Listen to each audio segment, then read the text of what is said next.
અને હવે આપને મેપ દ્વારા સમજાવીશું કે આખરે કયા જિલ્લામાં યલો એલર્ટ આપવામાં આવ્યું છે।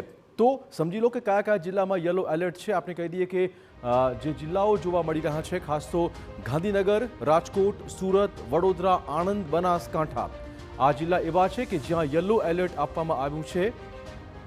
તો જોઈ શકો છો ગાંધીનગર, રાજકોટ, સુરત એટલે આ જે યલો કલર છે ત્યાં એલર્ટ છે।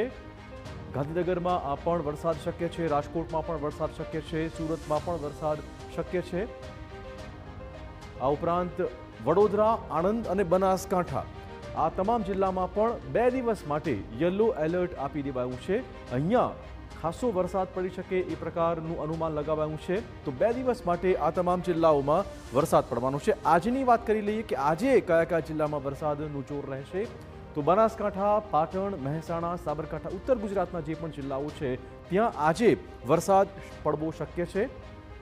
તો બનાસકાંઠા, પાટણ, મહેસાણા, સાબરકાંઠામાં આજે વરસાદ શક્ય છે। આ ઉપરાંત ગાંધીનગર, અરવલ્લી, ખેડા અને અમદાવાદ એટલે કે મધ્ય ગુજરાત સુધી પણ આ વરસાદી માહોલ આજે જોવા મળી શકે તેમ છે।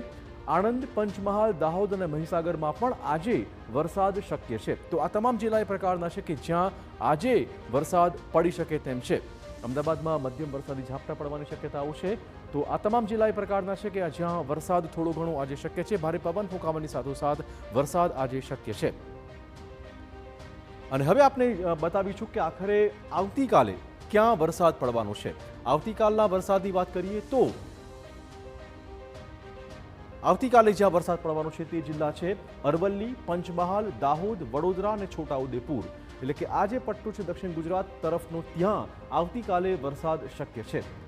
અરવલ્લી, પંચમહાલ, દાહોદ, વડોદરા, છોટાઉદેપુરમાં આવતીકાલે પણ વરસાદ પડવાનો છે। આ ઉપરાંત નર્મદા, અમરેલી, ભાવનગર, ગીર સોમનાથ અને દીવમાં પણ આવતીકાલે વરસાદી માહોલ જોઈ શકાય છે। અનુમાન આ પ્રકારનું લગાવાયું છે। ટૂંકમાં ગુજરાતમાં હવે ધીમે ધીમે વરસાદી માહોલ બરાબરનો જામી રહ્યો છે। આજે અને આવતીકાલે પણ વરસાદનું એલર્ટ આપી દેવાયું છે।